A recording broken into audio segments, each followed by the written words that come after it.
And that's my whole goal, or my vision for Be Better at Volleyball, is just connecting athletes, coaches, and parents, and creating that conversation through stories like this that uplift the whole community.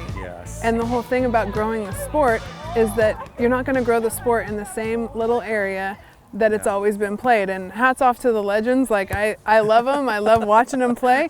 But if we're going to grow the sport, it's got to come to places like this. And so when you see kids playing under the lights in the middle of a vineyard with the sun going down and having this much fun, that's how you grow the game. And then you grow, it's inclusive. There's excellent play. It's all that stuff. But it's not this hard charging, results based. You know, it's enjoying the journey, and then all of a sudden you realize where you got. It's pretty amazing. Right? And they tell us, when are we going to play next? When are we going to practice next? It's not us pushing them, it's them pushing us. And that's something when you know you have something special, is that you're building that into the kids. I mean, you know, I think it's the environment too, just being the faith-based and encouraging and, you know, following the fruits of the Spirit, you know, love, patience, kindness, and so on. And I think they feel that here. You know? So I think that's what drives the whole, the passion to want to play. So I love it. I know. It's an amazing place. Like, this has been such an incredible day. And I knew it when I saw it. I'm like, okay, I got to go find out about that place. And it's everything and more that I thought it would be. So you guys are doing real. I'm serious about it. I'm bring my son and get my nephew, get him out here for FCA camp in July, because this is the kind of environment where you can actually learn.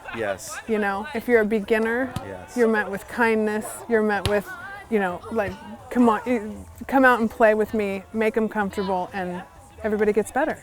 We had our first session for Beach Academy this past Tuesday. We had a junior in high school that came out for the first time. She's a soccer player, and she was a little timid. I was just astonished by how well the other girls that have been playing encouraged her, and that made her want to play. And anytime she, you know, tried to learn how to do something and she wasn't successul at it, they just encouraged her, and you could see the light in her eyes, just the, you know, just the smile on her face, like, okay, I can do this, you know. And it's something that just wanted it. You could tell she was becoming passionate about it, and building confidence. Building confidence, and having fun. All this goes to credit to Steve. Steve, Coach G is what we call him. And his vision is just amazing, and he's just talk about turning something that's life's most tragic and heartbreaking journey into something that is this amazing. What a testament to faith. And my gosh, what a story. There's some amazing strength there. So it's been really cool to be here. I love it. Awesome. Well, good. I'm glad you love it. Oh gosh, and you look can at see this. them playing. Under the lights. And look at how much they're cheering for each other. I know. Who doesn't want to be in an environment like that? We have tournaments, and we have to have 2-day tournaments sometimes, but all courts are full. So and great. That's where I think that maybe that was my first exposure. I saw some of that on Instagram, and I was like, that's a lot of kids playing out there. We'll have a lot of kids out here playing tournaments. Beach Academy, last year we had a lot of them, but this year because of COVID, it shut down. The high school season was going on a little bit later. Turnout's been a little bit, plus finals are going on. But after finals are done, then it starts heating up. We're going to see that wave come in, and we're excited about that. So cool. So, how many coaches you guys have out here? We have, it varies, but we'll have, let me think about this. I want to say, you'd have to ask Steve, Coach G on that, but it's around 10 coaches. I mean, that's a lot. 10, 12 coaches. So we have Coach I, myself. And Coach I is the head coach at UC Merced? And that's a blessing. I mean, we have the head coach. He was Coach of the Year. You know, he's here coaching. I mean, just talk about some great. We have some great players. A lot of scholarship athletes going on in college. Just, it's been a blessing. And you know, don't think because we're a faith-based organization that we're, we're out here to, you know, so I think what the stereotype is, we're out here and yes, we'll give a message, we'll pray. Oh, so you guys must take it easy. No, we don't take it easy on it. We have club teams. we have teams right now that are getting ready to go to Florida. Yeah. We have some that just came back from Vegas from tournaments, so they're all over the place. Yeah, so that was a big one in Vegas. Yes, yeah, I had a lot of friends there. Yes.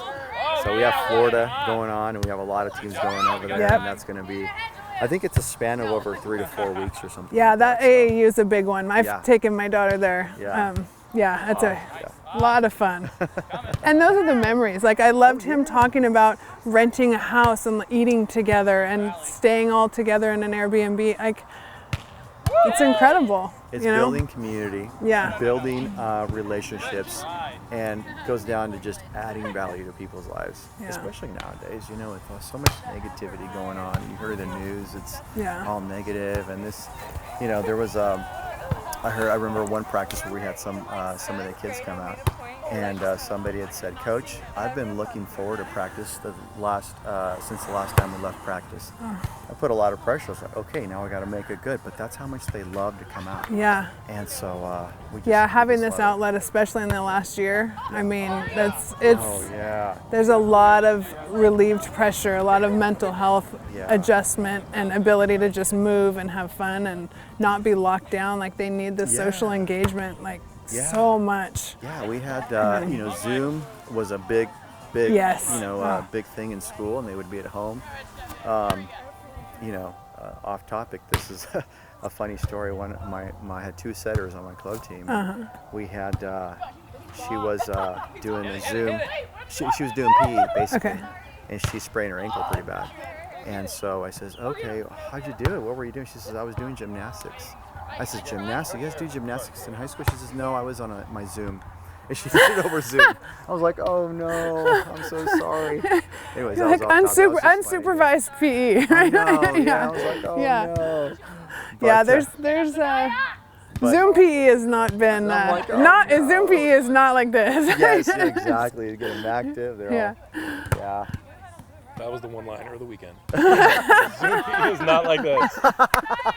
You have no idea how many Zoom PE rant sessions we've had over at our dinner table. Oh, like, we'll sit down and my 7th graders like, "Oh my gosh, he's trying to teach us volleyball over Zoom," and Kate will say, "Do we really have to talk about Zoom PE again, Matthew?" Like, every night. Like, I'm like, he's doing the best he can, but like, the teacher's got to show up and do the best he can, you know? I'm like, he's just doing his job. Oh, wow. So, but then I looked at the drills. This is off topic. I looked at the drills and I'm like, bounce the ball, get under it, and I'm like, on your, you know, uneven patio, like, where are you going? And I'm like, "Matthew, I can't do this." I'm like, "I don't know. That is not a beginner drill." Like, so I'm ready to bring my kids. Thank you so much for having us out here. This has been the greatest day. Like, I mean, start to finish. So great. So thanks. You're welcome. Yeah. You heard me. High five. Oh, high five.